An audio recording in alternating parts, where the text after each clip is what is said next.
I self-reflected a lot. I said, who am I? Where am I going? Do I still want to be a doctor? Can I still become a doctor?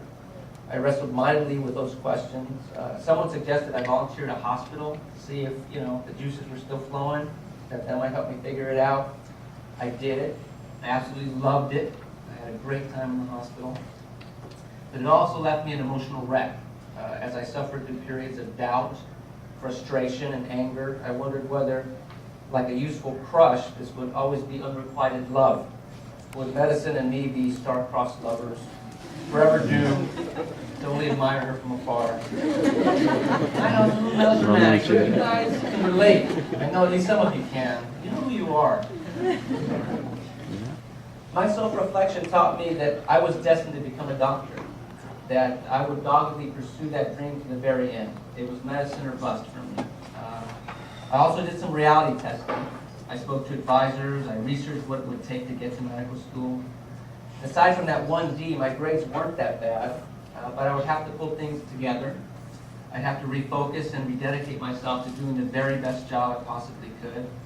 And at each turn, I took steps to set myself up to succeed. Okay, very important. I knew my strengths, I knew my weaknesses. I knew what would work for me and what wouldn't work for me.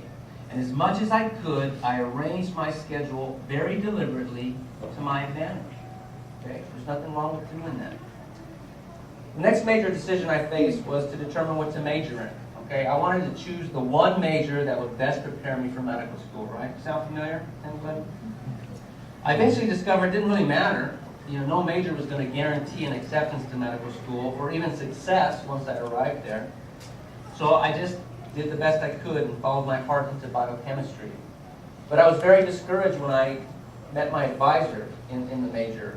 He asked me what my career plans were, and when I confidently told him that I was pursuing a career in medicine, he flatly told me that I would not make it. I would not get into medical school. Look, I'm going to be very honest with you, he said. Looking at your grades, I can tell you that you're just not going to make it. He went on to ask me whether my parents were pressuring me to become a doctor.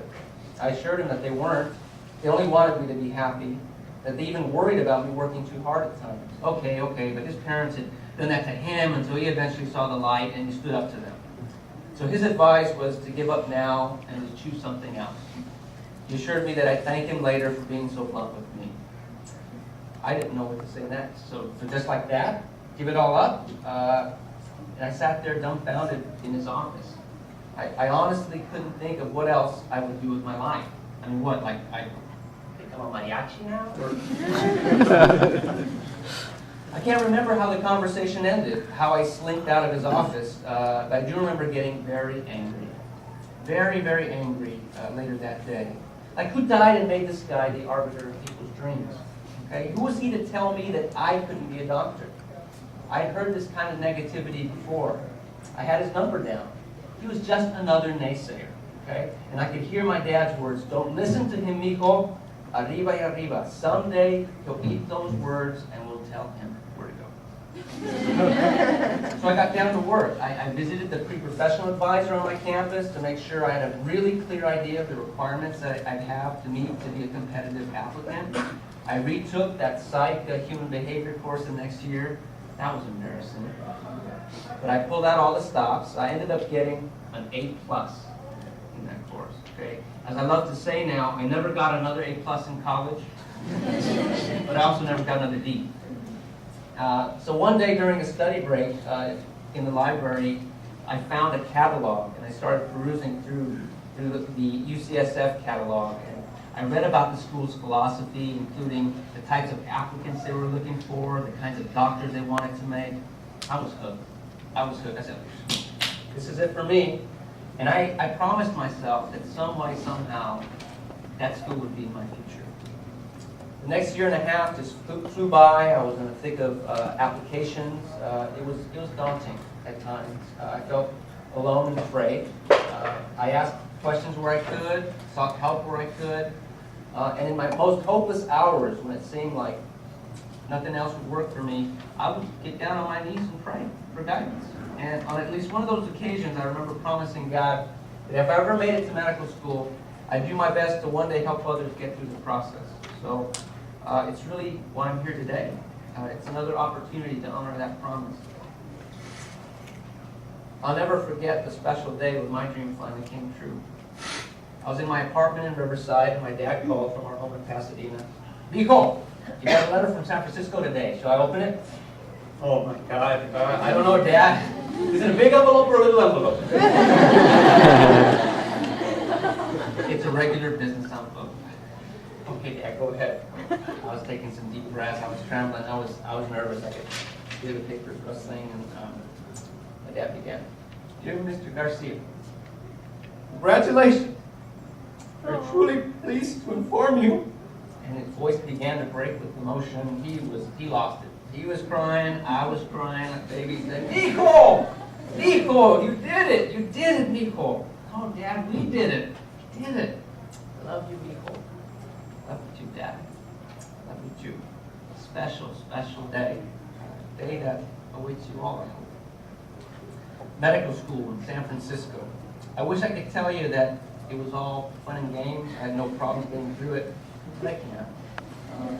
It's an incredible thing, this process of becoming a doctor. And my years in San Francisco can best be summarized by the immortal words of Charles Dickens.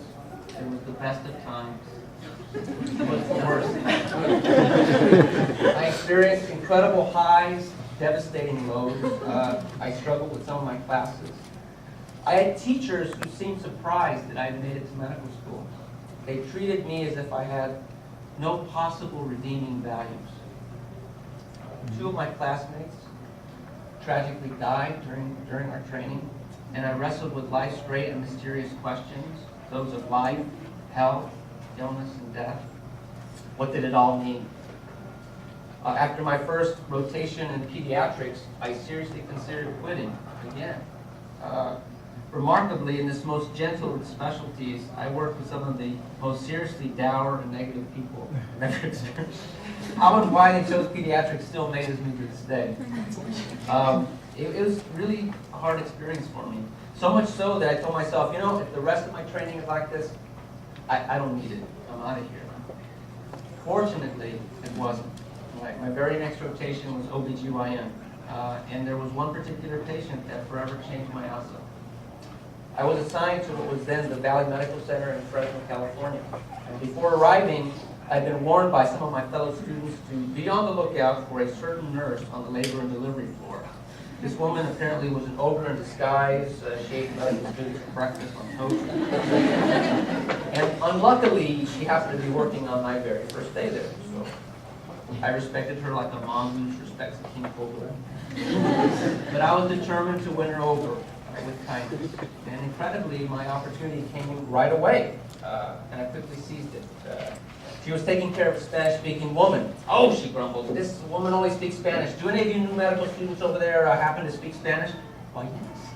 Yes, I do. I promise you politely replied.